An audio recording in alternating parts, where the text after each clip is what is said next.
Praise the lord. 2025 సంవత్సరము మార్చి నెల 23వ తారీఖున తండ్రి అయిన దేవుడు పరిశుద్ధ గ్రంథం నుండి ఈరోజు వాగ్దానము పంపినారు. అదేమనగా యోహాను సువార్త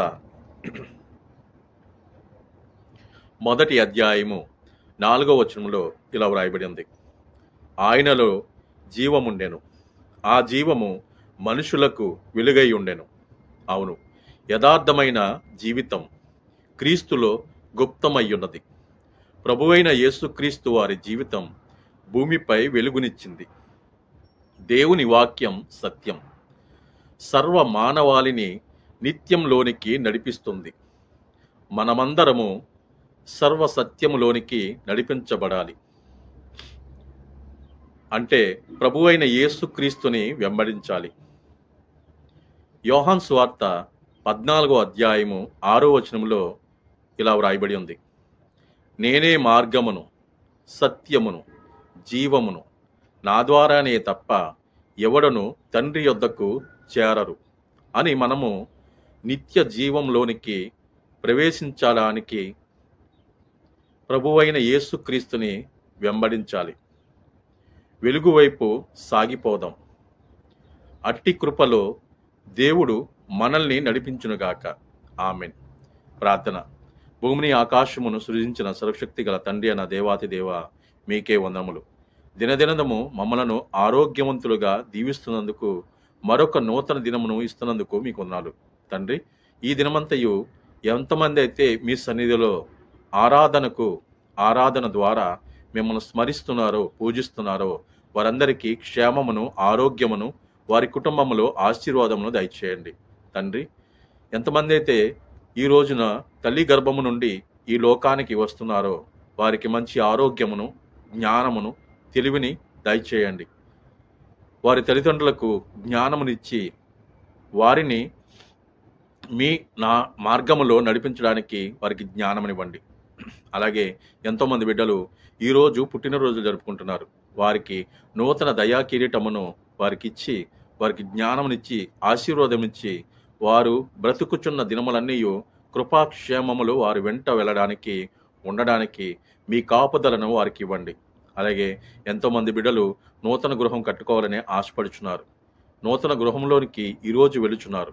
వెళ్ళే వారిని ఆరోగ్యముతో, సంతోషముతో, ఆర్భాటించుకుంటూ, స్తుతించుకుంటూ, మిమ్మల్ని కొడియాడుతూ ఆ నూతన గృహములకు ప్రవేశించడానికి వారికి ధన్యతనివ్వండి ప్రభువా. అలాగే ఎంతోమంది బిడ్డలు వివాహం చేసుకుంటున్నారు, వివాహం దినమును చేసుకుంటున్నారు.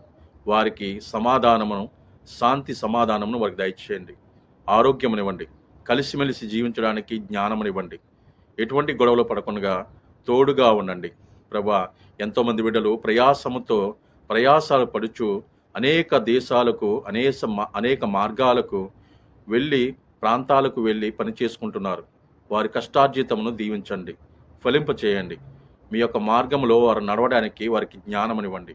అలాగే ఎంతోమంది బిడ్డలు ఆర్థిక ఇబ్బందులతో బాధపడుచున్నారు. వారి ఆర్థిక ఇబ్బందులను తొలగించండి ప్రభువా.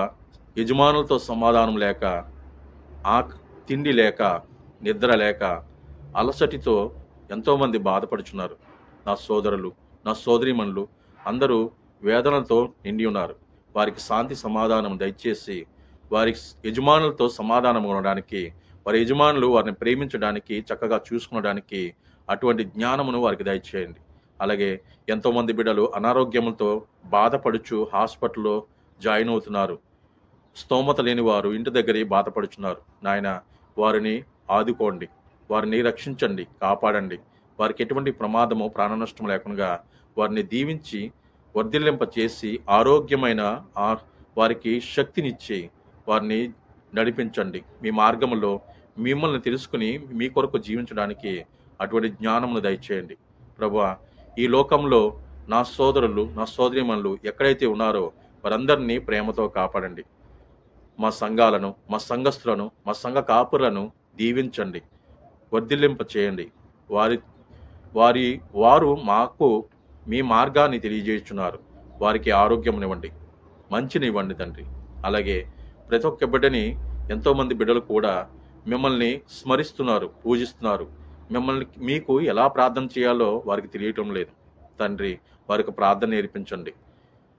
ఎడారుల్లో పనిచేస్తున్నారు, అనేక చోట్ల పని చేస్తున్నారు, వారికి తోడుగా ఉండండి. వ్యవసాయం చేస్తున్నవారు, అలాగే అనేక ఆఫీసులలో పనిచేస్తున్నవారు, వారికి తోడుగా నీడగా ఉండి ఎటువంటి ప్రమాదము వారికి కలగకుండా కాపాడతారని త్వరలో రానయ్యున్న మా ప్రభు అయిన యేసుక్రీస్తు వారి నామమున బ్రతిమాలు వేడుకునిచున్నాం తండ్రి.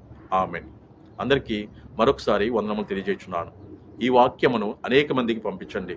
దేవుని దీవెనలు, దేవుని ఆశీర్వాదములు మీరు పొందుకోండి. ఆమేన్.